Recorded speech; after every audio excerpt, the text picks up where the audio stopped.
ये दृश्य देखकर आप अनुमान लगा पा रहे हैं कि ये दृश्य किस चीज़ का है। हाँ, बिल्कुल सही पहचाना आपने। ये दृश्य है एक सुंदर झरने का। और झरना सुंदर तभी लगता है जब उसके चारों तरफ फूल, छोटे छोटे पौधे और पानी इस प्रकार जैसे गिरता हुआ पानी आपको दिख रहा है झरनों में लहरें लेता हुआ। इसी प्रकार का झरना हमेशा हमारे मन को लुभाता है।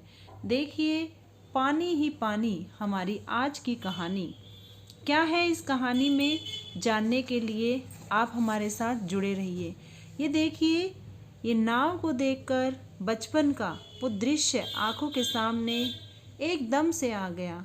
जब हम बचपन में इस प्रकार की नाव बनाकर खेलते थे, उस समय जब काले मेघा पानी दे गुड़दानी दे, यानी कि बारिश के समय में जब काले मेघा आते थे और बहुत पानी अपने साथ लाते थे, हमारे आंगन को पानी से भर देते थे और हम उस आंगन में कागज की किश्तियाँ बनाकर इस प्रकार से खेलते थे। यहाँ पर देखिए, एक छोटा बच्चा ठीक उसी प्रकार देख रहा है जैसे हम अपने बचपन में काले मेघा को देखते थे। इस बच्चे ने हमें हमारे बचपन का दृश्य हमारे सामने, हमारी आंखों के सामने एक पिक्चर के रूप में लाकर रख दिया है। बच्चा आज देख रहा है कि आसमान में काले बादल छा गए हैं। उसको ये पक्का विश्वास हो गया है कि आज बारिश आएगी। लो, बारिश आ भी गई और उसके आंगन में पानी आ गया। अब बच्चे ने क्या किया, जो हर बच्चा करता है अपने बचपन में। उसने पानी की धारा को देखते हुए जहाज बनाई, कश्ती बनाई और उस नाव को अपनी छोटी सी नदी में लेकर के बहाने लग गया। ये कागज की नाव उसे इस समय उस नाव का आभास करा रही है, जो नाव आपको बिठाकर किसी नदी, तालाब, झरने पर एक जगह से दूसरे स्थान पर लेकर के जाती है। जैसे जैसे वर्षा तेज होती गई, ये देखिए, बच्चे के द्वारा बनाई गई नाव बड़ी होती गई। ये एक काल्पनिक चित्रण है। ये एक काल्पनिक चित्रण है जो इस बच्चे के मन में कल्पना कर रहा है कि जैसे जैसे बारिश हो रही है, वैसे वैसे उसी तेजी से इसकी नाव भी बढ़ रही है। अब ये देखिए, इसकी नाव इतनी बड़ी हो गई कि बच्चा छोटा रह गया और नाव का आकार बड़ा हो गया। इस समय बच्चे ने क्या किया, इस नाव में चढ़ने के लिए एक सीढ़ी का सहारा लिया। सीढ़ी लाकर उसने नाव में अपना पैर रखा, जिसके कारण वो उस नाव में सवार हो गया। अब यहाँ पर देखिए, चारों तरफ पानी ही पानी, घरों में पानी। घरों में रहने वाले लोग बेचारे बाहर आकर बैठ गए। उनको डर लग रहा है कि देखिए, हमारे घर पानी में कैसे डूब गए हैं। अगर हम अंदर रहेंगे तो शायद हम भी मर जाएंगे। लेकिन यहाँ पे आप एक दृश्य और देख रहे हैं कि जितना पानी है उतनी ही हरियाली है। ये देखिए, गांव का ये दृश्य कितना मन को लुभा रहा है। चारों तरफ हरियाली ही हरियाली। और यहाँ पर देखिए, वो बच्चा अपनी नाव में सवार इस दृश्य को देख रहा है। उसे लग रहा है कि हाँ, वाकई यहाँ पर तो वर्षा बहुत अधिक हो गई है, जिसके कारण घर डूब गए हैं और घर के लोग अपनी छत पर आकर बैठ गए हैं अपने आप को सुरक्षित रखने के लिए। अब यहाँ पर देखिए, ये बच्चा जिसका नाम है रामू, ये एक झरने के पास से गुजर रहा है। यहाँ पर उसे देखकर बड़ा अच्छा लग रहा है कि देखो, पानी के साथ साथ कितनी हरियाली है, कितना सुंदर चित्रण है। प्रकृति का यह नज़ारा मन को लुभा रहा है। अब यहाँ पर देखिए, फिर एक सुंदर बगीचे में पहुँचा, जहाँ पर एक माली पौधों को पानी दे रहा है। और ये सुंदर नन्हे पौधे जिसमें फूल खिले हुए हैं कितने प्यार से मुस्कुराकर देख रहे हैं और उस बच्चे से मिलने के लिए आतुर है। आइए हमारे पास आइए, हमसे भी मिलिए, हम भी इसी दुनिया में रहते हैं जिसे हम प्रकृति कहते हैं। प्रकृति में ये चित्रण कितना अच्छा लगता है ये आप सब भी भली भांति जानते हैं। इस चित्रण को देखने के लिए हमारी आंखें तरस जाती है और ये चित्रण हमें हमेशा खुशी ही देता है, क्योंकि ऐसा चित्रण मानो हमारी ज़िंदगी में कभी कभी ही हमें एक उपहार के रूप में मिलता है। क्योंकि जो आजकल हमारी शहरीकरण की दौड़ है, शहरीकरण में हमें इमारतें तो बहुत मिल जाएंगी, लेकिन इस प्रकार के बगीचे, इस प्रकार के झरने ये हमें कहीं भी नहीं मिलेंगे। तो हमें अपनी प्रकृति को बनाए रखने के लिए, अपनी धरोहर को सजाए रखने के लिए इस माली की तरह प्रयास करना है। प्रयास भी क्या करना है कि समय समय पर अपनी बगिया का ध्यान रखना है। जहाँ भी अवसर लगे एक पौधा ज़रूर लगाना है। जिस प्रकार हम बच्चे की सुरक्षा और रक्षा की जिम्मेदारी लेते हैं, उसी प्रकार अपनी बगिया की, अपनी प्रकृति की भी जिम्मेदारी हम सबको मिलकर उठानी है।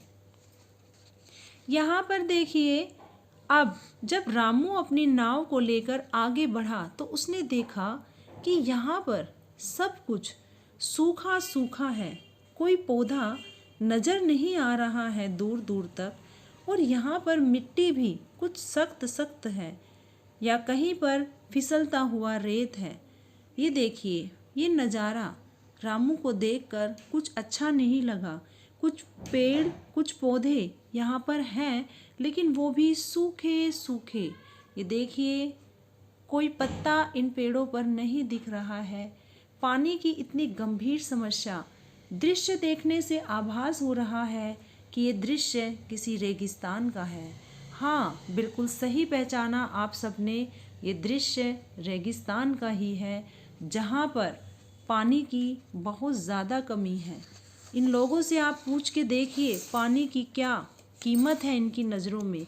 ये एक एक बूंद को किस प्रकार इस्तेमाल करते हैं, क्योंकि इनको पता है कि जल है तो कल है, अगर जल नहीं तो हमारा जीवन संभव नहीं है। मनुष्य बिना खाए रह सकता है, पर बिना पानी पिए नहीं रह सकता है। इन पेड़ों से पूछिए, इनको भरपूर मात्रा में जल नहीं मिलता, जिसके कारण ये अपने आप को विकसित नहीं कर पाते और ये समय से पहले ही बूढ़े दिखने लग जाते हैं। अब रामू ने अपनी छोटी सी नाव को नदी के पास लेकर के गया, जिसमें उसको दिखाई दिया चारों तरफ पानी ही पानी। ये देखिए किस प्रकार समुद्र, नदी की जो ये लहरें हैं, ये किस प्रकार इसकी किश्ती को ऊपर नीचे कर रही है, अपने साथ साथ इनको भी हिला रही है। जो भी पानी का प्रवाह है, वो प्रवाह से ही ये अपनी किश्ती को ऊपर और नीचे होते हुए देख रहा है। इस दृश्य का उसको बड़ा ही आनंद आ रहा है। ये लहरें समुद्र से उठती हैं, नदी से उठती हैं। ये नदियाँ, समुद्र सब पानी को कभी इधर खेलने के लिए भेजता है, कभी इधर खेलने के लिए भेजता है। यहाँ पर देखिए, रामू एक छोटी सी नदी में नाव चलाता हुआ निकल गया और उस नदी के किनारे उसने देखा नमक। तो बच्चों, आप सबको ये भी ज्ञात हो गया कि जो पानी होता है वो पानी के साथ साथ हमें नमक भी देता है।